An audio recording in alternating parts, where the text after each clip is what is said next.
സൗദിയിൽ ജയിൽ മോചിതനായ കോഴിക്കോട് ഫറൂഖ് സ്വദേശി അബ്ദുൾ റഹീം വലിയ പെരുന്നാൾ ദിനത്തിൽ ജന്മനാട്ടിൽ തിരിച്ചെത്തി. പുലർച്ചെ റിയാദിൽ നിന്നുള്ള എയർ ഇന്ത്യ വിമാനത്തിലാണ് കരിപ്പൂർ വിമാനത്താവളത്തിലെത്തിയത്. എല്ലാ മലയാളികൾക്കും റിപ്പോർട്ടർ TV കോഫി വിത്ത് അരുണിൽ റഹീം നന്ദി അറിയിച്ചു. കൃത്യം 7:35 തന്നെ റഹീമിന്റെ പ്രതീക്ഷകൾ കരിപ്പൂരിൽ പറന്നിറങ്ങി. നിറകണ്ണുകളോടെ വിമാനത്താവളത്തിൽ റഹീം പുറത്തേക്കിറങ്ങി. കൂടെ നിയമസഹായ സമിതി ഭാരവാഹികളും PMA സമീർ MLAയും. എല്ലാവർക്കും നന്ദിയുണ്ടെന്ന് റഹീമിന്റെ ആദ്യ പ്രതികരണം.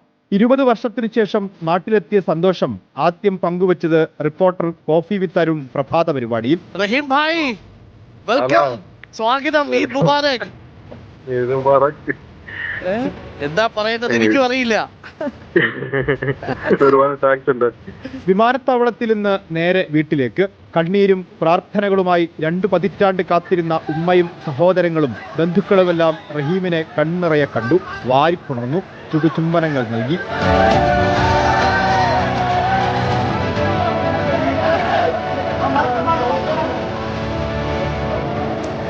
ലോക മലയാളികൾ ഹൃദയം തുറന്ന് പ്രാർത്ഥിച്ചതിന്റെയും സഹായിച്ചതിന്റെയും സമ്മാനമാണ് റഹീമിനും ഉമ്മാക്കും ഈ വലിയ പെരുന്നാൾ.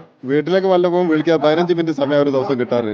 എങ്കിലും പലപ്പോഴും വിളിക്കും ഉമ്മാനെയും നാട്ടുകാരെയും. പക്ഷെ ഇന്നത്തെ വരെ ഒരിക്കലും പ്രതീക്ഷിച്ചില്ല. സൗദി പൗരന്റെ മകന്റെ മരണവുമായി ബന്ധപ്പെട്ട കേസിൽ ജയിലിലായിരുന്നു റഹീം. ദിയാധനം സ്വീകരിച്ച് സൗദി കുടുംബം മാപ്പ് നൽകിയതോടെയാണ് മോചനം സാധ്യമായത്. റഹീമിന്റെ 20 വർഷത്തെ ജയിൽവാസവും പ്രവാസ ലോകം തീർത്ത അത്ഭുതവും ഒരു തിരക്കഥ പോലെ മലയാളികൾ എക്കാലവും ഓർക്കും. ആ കഥയുടെ ക്ലൈമാക്സ് രംഗങ്ങൾക്കാണ് സീനത്ത് മത്സിൽ ഇന്ന് സാക്ഷ്യം വഹിച്ചത്. റിപ്പോർട്ടർ, കോഴിക്കോട്.